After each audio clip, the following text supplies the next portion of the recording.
Beneath the ice. Lake Vostok is covered by some 4,000 meters of ice. It's been cut off from the world by the thick ice sheet for approximately 15 million years. The water is kept liquid by the massive pressure exerted by the ice above, and possibly by geothermal heat from beneath the Earth's crust. The Antarctic summer is the only time the continent can be regularly inhabited due to the incredible cold. In 2011, Russia began drilling to reach Lake Vostok. It's thought that the water can offer a unique view on life that has evolved separated from the rest of the world for 15 million years. In 2012, I was a PhD student and was lucky enough to be able to work with a Russian scientist on examining the ice cores created by the lake drilling. Once the drill was just above the surface of the lake, it would be extracted slowly, drawing the water up the borehole. This water was no longer under the massive pressure that kept the rest of the water liquid, and it would freeze in the borehole, creating a plug. This plug itself could be drilled out and studied. I was one of the interns who made the trip to Antarctica in the summer of 2012. We finished our work in early February and left the next day. Once we had the cores back to the lab, we were able to safely analyze them. We've been keeping them frozen to analyze the dissolved particles and gases as they are in the lake. There are some theories that the many subglacial lakes under Antarctica are connected via passageways. This would mean that we're studying not just one, but all of the lakes under the ice. This past year we finally got the go-ahead to let one of the cores thaws. We'd finally be able to analyze water that hasn't become exposed in thousands of years, quite possibly far longer than that. I cut a small section of the deepest core, the one right next to the water's surface, into an enclosed environment and began to gradually increase the temperature above 0 degrees Celsius. We wanted to capture the gases as they were let off, so we had a small balloon-like device working to capture and monitor the gas release. The device is overly sensitive and can basically tell if you've eaten seafood in the last 6 months, for example. It immediately noticed an incredibly high oxygen level in the water. We knew that there would be a lot of dissolved oxygen in the water, due to the enormous pressure above it, but the water seemed to have enough oxygen in the water to support all manner of living things. The PhD I was working with, also one of the smartest people I knew personally, and probably one of the smartest people alive at the time, said, and I quote, "If a dinosaur were alive today, he could probably breathe that water to survive." Now, I know he was joking. The age of the water was probably 13,000 years give or take due to the residence time of Lake Vostok, but he was at the very least a little bit serious about the water having a high enough oxygen content to sustain life. We tested several other gases from the water and found that it contained nitrogen, carbon dioxide, carbon monoxide, and several other trace gases that were in such lesser amounts they could have been introduced by a dying lizard or fish as it swam by millennia ago. We just kept coming back to the high oxygen count. When the dinosaurs were alive, the temperature on Earth was much greater, and the oxygen in the atmosphere was also much higher. After the entire sample had melted, we took stock of our information and finally found the first trace of life in the new water. It appeared as though several species of algae had evolved to withstand the incredible temperature and the massive pressure of the water. It thrived in the oxygen-rich water, feeding off of small inorganic particles that were carried by the massive glacier above. No light made its way that deep, so the algae were small and mostly stuck to the bottom of the glacier. It was amazing. I had the information I needed for my thesis. The PhD I was working with was surely going to win yet another award, and we were both going to be famous. But then catastrophe struck. The man I was working with, at this point I can call him a friend, suffered a massive stroke during the following night. He stayed on life support for several days, only briefly coming to consciousness a few times. He said goodbye to his loved ones, though still living, and told me to continue my research with his blessing. He lingered for about a week before finally passing due to another stroke. I was devastated. I knew the man professionally, but in the past several years we'd spent enough time together that I regarded him as a second father in my life. Finally, after 2 weeks off, I decided to go back into the lab. Only, everything wasn't the same. I don't mean that it wasn't the same doing my research without my mentor. I understood that my brain could comprehend it. I didn't like it, but I know that no one lives forever. The lab had changed. Something seemed different as soon as I walked in the door. The sample looked like it was in a different spot. I was sure I'd left it in its balloon/container, but it was sitting now directly on our lab table. It was still in an airtight location, but I wasn't about to leave it there on the table, so I again moved it inside the balloon. The remainder of the core was still frozen in storage, or so I thought. We had each core separated to prevent cross-contamination. It was very unlikely, but we basically went with the why risk it mentality, and it paid off. The deepest core had thawed completely. There was a short in the circuitry of the refrigeration unit for that specific core. It had nearly caught fire. We had one core that was close to it and decided to defrost a section of that core next. While doing so, we filmed it via a high-speed camera for future use. We wanted to see in many frames the structure of the ancient water as it broke down and became liquid again. It was an interesting experiment until the camera appeared to be malfunctioning. The levels of dissolved organic compounds in the water were unusually high. High enough that it was as though a large creature had died in the water before it was frozen. Particles we usually found in large freshwater bodies such as the American Great Lakes were found in abundance in this sample. The camera was actually capturing sediments trapped in the frozen water at the surface of the lake. Something had to have disturbed them. My supervisor, another PhD, requested permission to return to Antarctica for the summer of 2013 to 2014. We nearly didn't make it due to the US government shutdown, but our project was one of the few that were spared the axe. I arrived in January and began setting up shop at our scientific outpost. We had been partnering with the Vostok station, but due to the shutdown and several poor coordination policies, our spot in Vostok had been booked, so to speak. Our solution was to use a more dated facility that had since been abandoned. Basically, everything inside was frozen solid when our team arrived, but we were able to thaw what we needed and replace the rest, and within our first week we had a fully functioning station. The borehole we were using was situated directly below the station. It is made for easy access during the coldest months of the year and was designed to be able to operate year-round. The hole had been drilled prior to my arrival and was simply waiting to be cored when I landed. The core process is incredibly intricate. The drill pulls the cores up from beneath the ice and a sharp blade cuts them to a specified length, and so that they fit inside our building. Once we've reached the bottom core, the drill uses itself to plug the hole and the water inside freezes again, creating more samples from the lake. I was to have 2 assistants and my supervisor, but due to my expertise on the matter, and the fact that I'd worked so much on the initial project, I was to be handling most of the work on the project. This was great for me. I enjoyed it, and I really felt like I was going to have an incredible thesis and a fantastic starting point for my postgraduate career. Things were going smoothly until the drill became lodged in the borehole. The assistants were both undergraduates at the university I went to. One of them wasn't properly operating the drill and managed to get it lodged at a very slight angle in the hole. Over 4,000 meters, a slight angle can be catastrophic, but the bit didn't shear, it was just stuck. This required a specialist to dislodge. I had a few small core samples and a solid scientific lab on site, so I continued my analysis. The technician arrived and informed us that the end of the bit was likely going to fall into the lake when he removed the rod, indicating we'd need a new drill. We'd still be able to core out the plug that would form, but we'd need to get a new bit for future boreholes. My supervisor decided that he would be taking both of my assistants with him once we had enough cores for me to work with.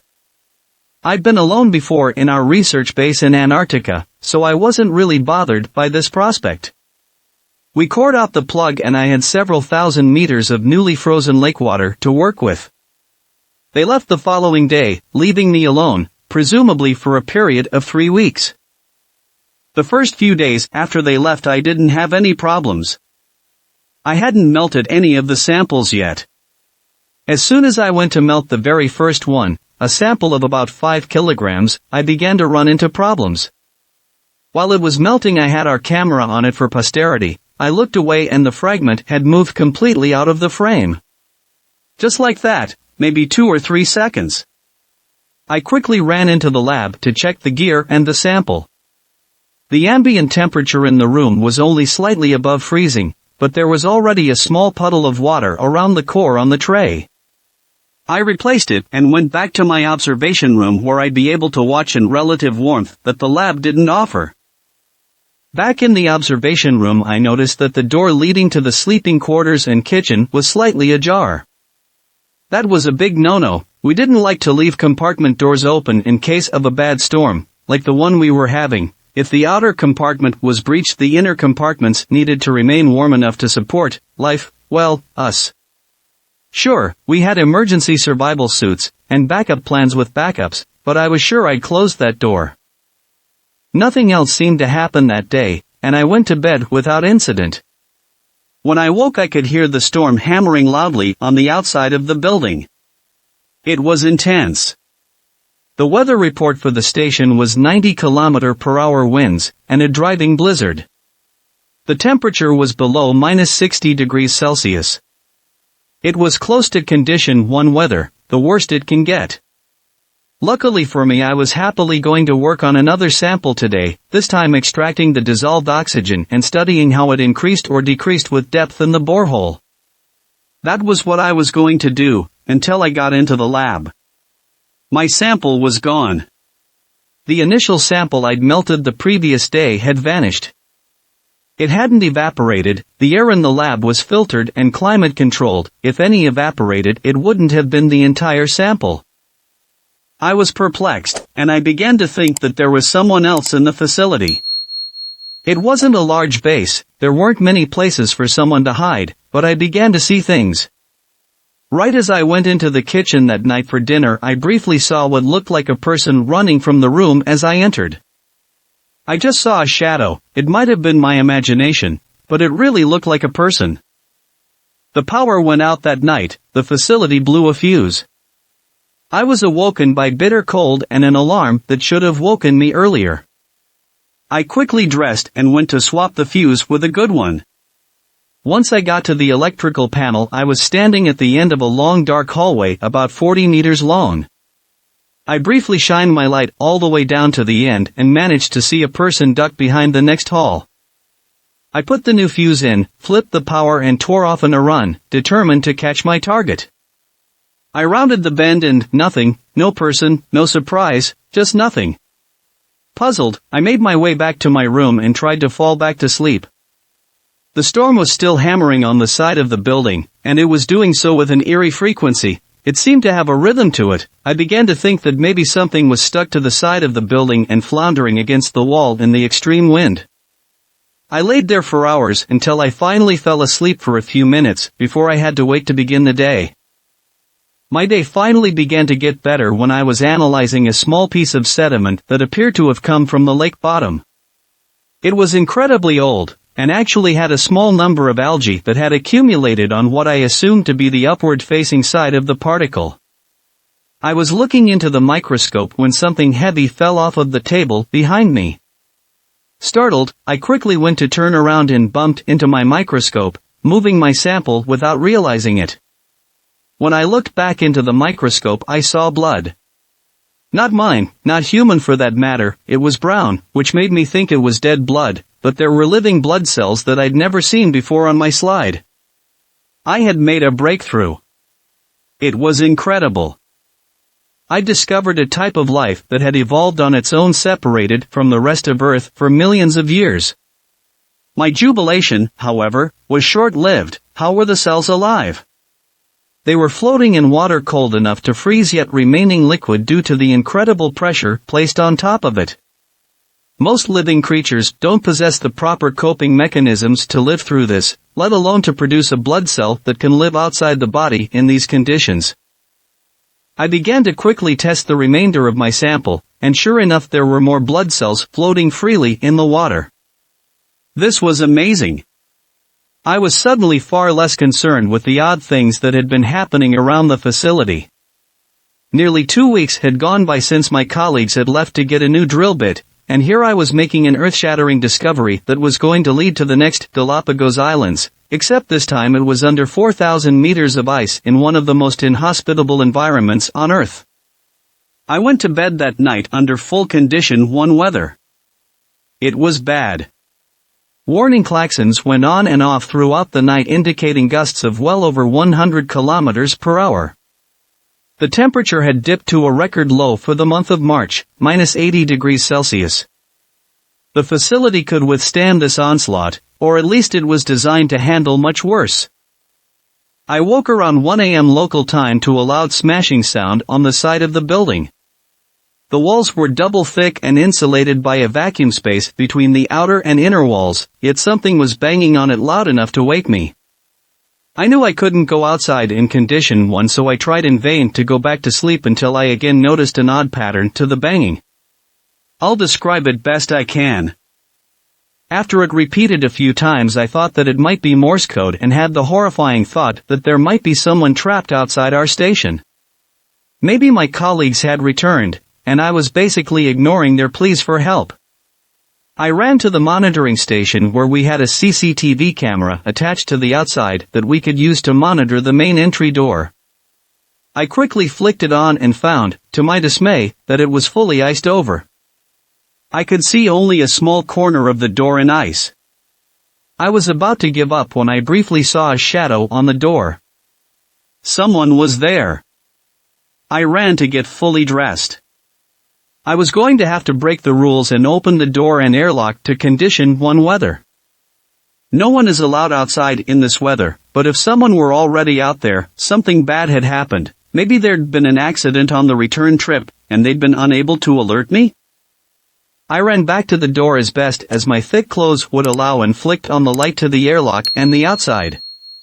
I opened the first door and found the airlock filled with frozen moisture that had accumulated on the walls and floor.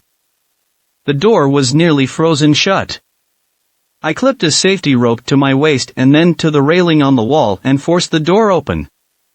If I hadn't clipped in, I probably wouldn't be here today. The door was ripped from my hands in a massive wind gust, and I fell straight into the abyss.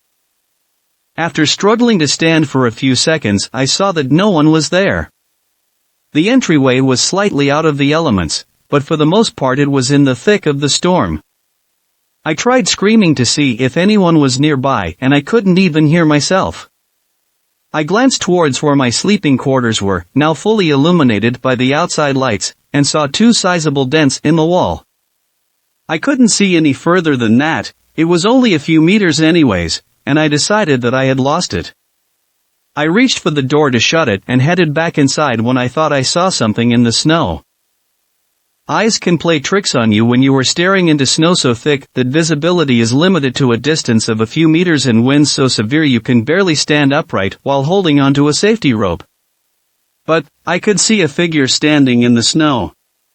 That shouldn't be possible. No one should be able to stand upright in this without support, and yet I could see all the way through the madness and clearly tell the outline of a person as I had turned to go back inside. I suddenly stopped and tried to yell at them, but as I did so I moved suddenly and had to readjust my glance. They were gone. Had I imagined it again?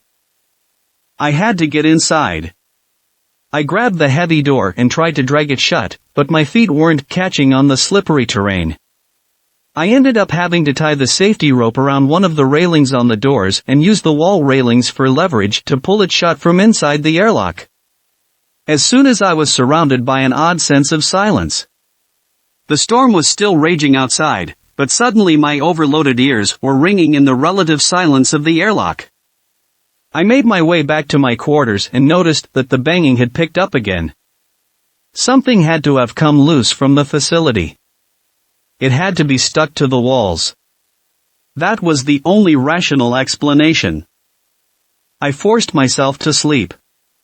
It wasn't easy. Finally, it happened. When I woke I was greeted by a call saying that my colleagues had again been delayed due to the horrible weather. They were going to have to evacuate me soon if things didn't improve. The bit was ready to be delivered, but they couldn't access the station. The goal was to get station drill capable again before full winter kicked in. Meanwhile, I continued my research and made one of the most amazing discoveries of the millennium. There was tissue in one of our frozen samples. Tissue. Our drill had hit a living creature in the water under the ice. Whether the creature survived or not I had no idea, but our drill had managed to hit it and cut a small sample of tissue. I immediately went to record my findings and report to our home base, but as I did I noticed our communications were down. I tried to connect to the internet and was greeted with the spinning wheel of lag, nothing. I was now cut off from the outside world. As soon as this happened, I heard an alarm that I hadn't heard before. The severe weather alarms were shrill and short, this one was louder and longer. I ran to my instrument panel to figure out what it was. Water was coming up the borehole into the station. That shouldn't have been possible. The ice should have frozen all the way up to the top long ago and created a plug.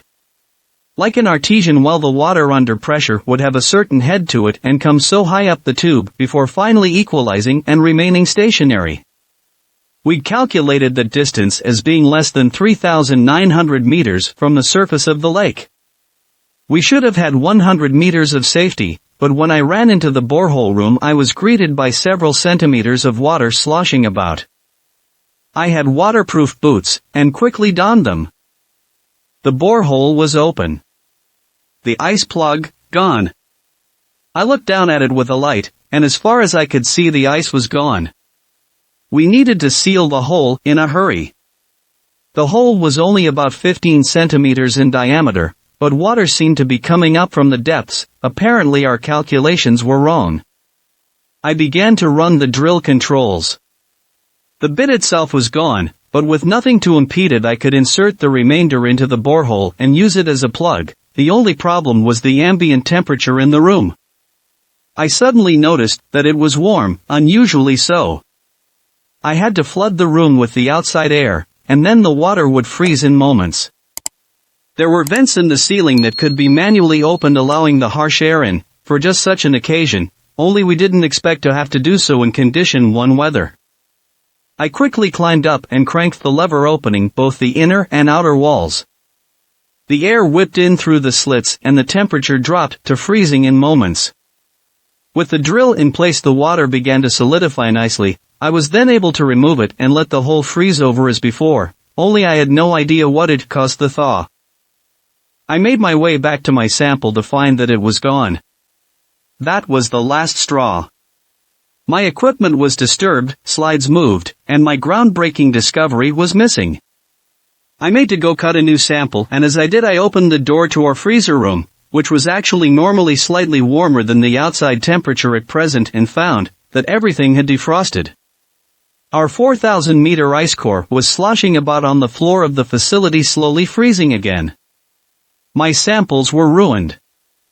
I was about to storm out of the room when I noticed something lying on a shelf near the back of the room. If the ice had defrosted, nothing should be there. I went to investigate, and it looked like a mummified corpse. It was black, blue, and withered. Shriveled into a contorted position, and it looked like it had too many limbs. Suddenly it started crawling towards me, using more than 2 arms, and maybe an extra leg. I fell backwards and caught myself on a shelf before I landed in the water. I was trudging through several centimeters of water to begin with, and now I was running. It moved on the shelf about waist high and climbed around the outer edge to get to the next level up. I reached the door moments before it did and slammed it, locking the sample room as I did. I opened the ceiling vents to try to freeze the room, and whatever was inside it, and then realized that this probably wouldn't bother it much if it had been living where I thought it had. I ran to the crew quarters and locked myself in. I had access to the kitchen, living quarters, and sleeping quarters, without having to go near the lab. I was going to be emergently evacuated soon, I could just wait it out. Except, I couldn't be reached via comms at present. I tried to access our communications and found that the internet was back, but that our radio communications were down. I had several messages asking if I was okay. Apparently they were receiving emergency distress beacons from within our lab. The water alarm had also caught their attention. I told them what had happened, and they didn't believe me. Told me I was crazy. Maybe I was. I was alone in the Antarctic, and I'd been there for nearly a month. They likened it to an astronaut on the ISS suffering from anxiety. I managed to calm myself down a little. The CCTVs showed nothing moving anywhere else on the station. I grabbed a flare gun and a pry bar, I had no other weapons, and slowly made my way back to the lab. Everything seemed normal. I received a report that they were sending emergency transport to pick me up the following morning. The weather was going to break for the last time before full winter and they were going to deliver the parts for the drill, get me and go. I still had to pack up some equipment and whatever samples I could save. I avoided the sample room at all costs. The lab still had a few samples under lock and key, and I quickly placed those in our freezer coolers for transport and grabbed a few pieces of equipment that we'd need back at home base. I needed to visit the sample room eventually. I needed to inspect for damages and deactivate the internal thermostat. It was still on to keep the temperature regulated, and I'd need to do that from inside. The room had been freezing for several hours, and when I cracked the door open the water was several centimeters high frozen on the door. I carefully trekked across to the far side of the room and turned the thermostat to 0, letting the outside air control the temperature for the winter. I carefully watched the waist-high shelves where our ice cores had once lain and made my way back to the door as quickly as I could. When I was nearly there I caught movement and looked up. There it was, on the very top shelf, frozen nearly solid. Reaching for me and the door as best it could, but the ice was finally freezing it to where it couldn't move. I swung wildly at it with the pry bar, and had managed to grab it out of my hand. I slipped and caught myself on the handle. The thing tried to slink down the shelves as it had earlier, but its previous grace was gone, and it was cracking ice off of its arms as it moved. I slammed the door and locked it once again.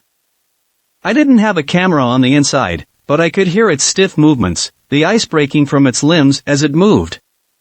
It was like ice fishing, the water had finally frozen the fish.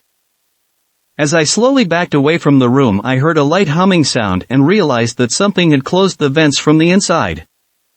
I was done. I returned to my quarters and locked the doors yet again. That night before the storm abated it struck again, hard. I could hear the same weather alarms, and finally the banging on the walls again. It seemed different that night though, almost defeated. The banging eventually subsided, and I never actually fell asleep. The weather slowed down shortly before morning, and once it was truly morning, it wasn't actually light outside, but 8 a.m. our time, I was finally close to leaving. My colleague radioed in, yes, my radio had finally come back. Apparently the storm was blocking the communications to some degree. He was less than 30 minutes away. After a short wait with all of my gear ready to walk out the door, I was alerted to our main airlock being opened. I thought I'd have received another call, but maybe he made it early. I went to check and there was no one there. No snowmobile, no vehicle, no people. Puzzled, I stood around for a moment until I saw footprints leading away from the facility and into the snow.